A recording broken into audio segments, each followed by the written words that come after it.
Israël, comment ça marche ? Vous allez adorer comprendre Israël. Israël, comment ça marche ? Sur Studio Kalita.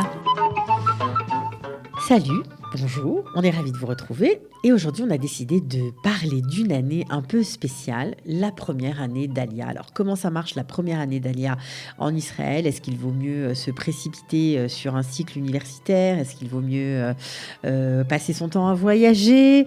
Est-ce qu'il vaut mieux aller étudier quelque chose qu'on a toujours rêvé de faire, qu'on n'a jamais eu le temps de faire? Eh bien, pour en parler, Alexia Safar, qui elle aussi a une première expérience, il y a déjà plus de 8 ans, il y a 10 ans environ, en Israël. Bonjour Exactement. Alexia. Bonjour Cathy.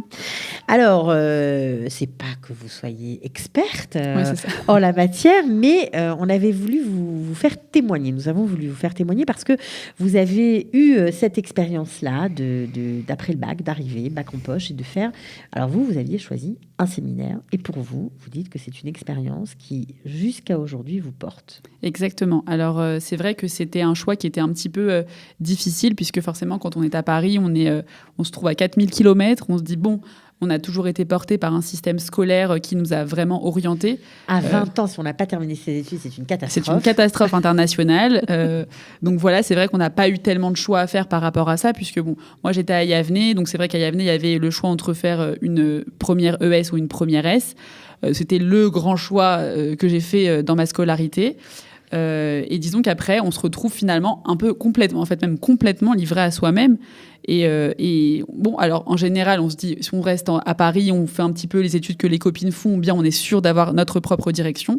Et puis moi, j'étais toujours très attirée par Israël et je me suis dit, je voudrais tenter ma chance là-bas et en tout cas apprendre à connaître le pays. Israël, mais aussi aller à la recherche de vos sources juives. Exactement. Voulions savoir plus sur le judaïsme, sur la Torah, sur tout un tas sur le Kodesh, tout simplement. Exactement. Donc c'est vrai que voilà, c'était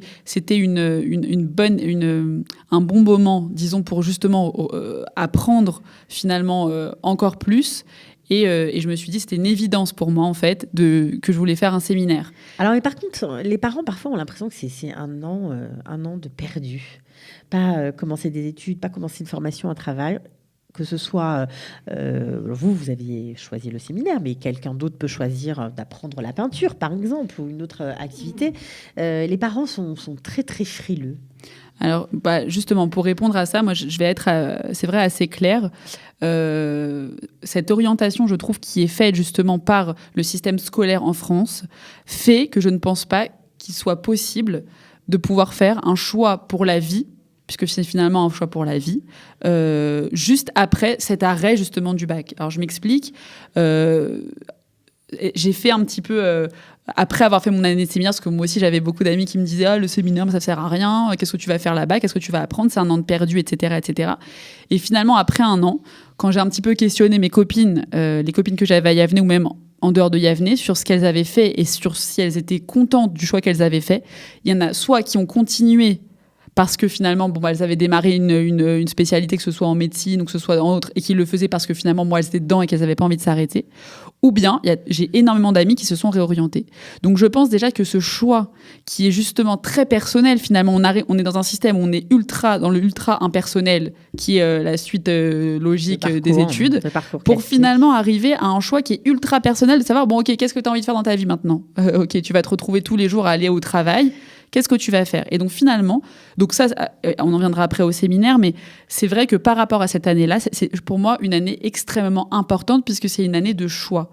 Elle va nous permettre finalement d'apprendre à nous connaître. C'est une année de choix ou de connaissance de soi ? De connaissance de soi, mais qui va forcément ensuite nous amener à faire des choix. Mais même cette année-là est déjà une année de choix, puisque finalement, quoi faire après ce bac qui arrive, rester assis sur son lit à réfléchir à ce qu'on va faire dans un an, c'est un petit peu dommage. Donc forcément, le choix qu'on va faire par rapport à ça est déjà un premier choix.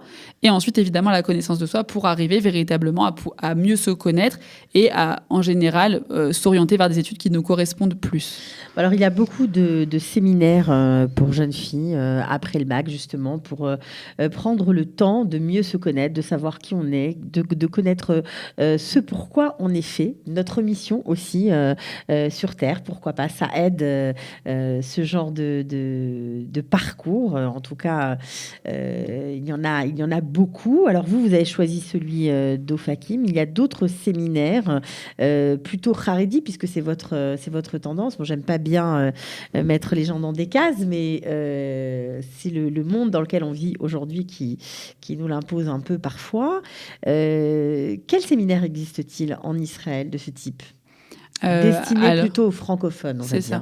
Alors, c'est vrai que bon, je n'ai pas de liste exhaustive, mais bon, déjà, c'est vrai que c'est difficile de dire Haredi parce que forcément, quand on vient de France, on est juif, quoi, juif religieux. Et donc, c'est difficile de se mettre dans une catégorie Haredi, Dati, Léoumi, etc. C'est quelque chose qui viendra par la suite quand on aura fait notre alia, si on a envie de rentrer dans un mouvement. Donc, après, c'est vrai que moi, j'en connais quelques-uns. Donc, il y a le séminaire, par exemple, de la Mirklala à Beit Vegan, qui est un séminaire qui, en fait, qui est plutôt à tendance...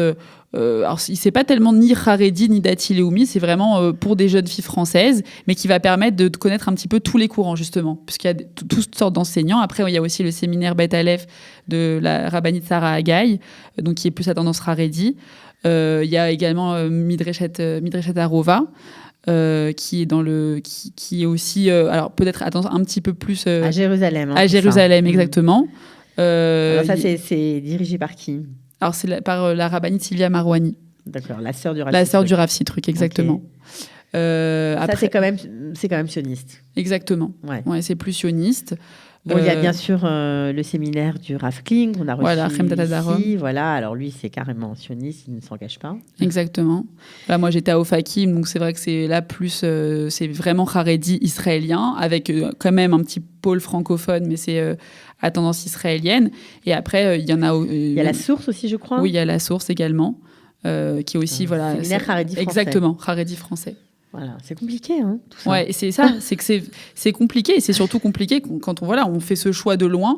Et donc finalement, je pense que c'est important. Voilà, on a des connaissances peut-être sur place, de questionner, de savoir un petit peu, aussi surtout de se questionner soi-même, avant même de faire le choix, de dire ok, qu'est-ce que je recherche sur cette année finalement qui va permettre de me faire avancer dans un domaine sur lequel j'avais pas forcément l'habitude d'avancer. Donc finalement, et une fois qu'on a posé un petit peu ces différents points, bon bah tiens, moi je préfère aller dans cette direction-là, ok, alors je vais choisir tel ou tel endroit. Ok, donc ça vous a priori bien aidé pour la suite de votre parcours. Vous avez un conseil à donner à ces jeunes filles qui nous écoutent peut-être, qui hésitent à prendre vraiment le temps d'une année pour elles ? Alors, foncez. Ce serait vraiment mon conseil. Je pense que vous ne le regretterez pas. Personne ne le regrette en général, c'est-à-dire que vraiment prendre...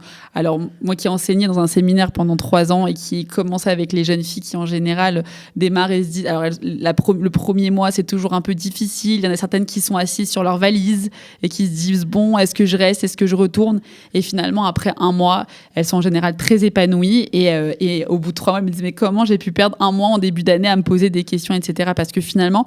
on se découvre complètement et ça, on fera forcément des choix par la suite qui découleront de ce choix qu'on a fait cette année-là. Et c'est ce qui est exactement... Encore aujourd'hui, donc j'ai 28 ans, ça fait 10 ans que j'ai quitté mon séminaire, et ben encore aujourd'hui, je sais que finalement, je suis portée par ce que j'ai appris cette année-là, tant au niveau Torah qu'au niveau finalement de la vie en communauté, d'apprendre à connaître des nouvelles personnes. Et finalement, c'est quelque chose qui est totalement nouveau et qui nous fait du bien.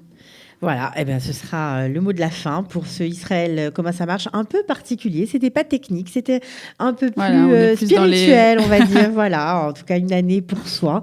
Lorsqu'on a 18 ans, eh ben, c'est pas un mal, plutôt un bien. En tout cas, c'est ce que nous a raconté, que du plus. Alexia Safar, merci beaucoup. Avec plaisir. D'être venue et à très bientôt. À très bientôt. Ciao. Israël, comment ça marche ? Vous allez adorer comprendre Israël. Israël, comment ça marche ? C'est tout de suite sur Studio Kalita.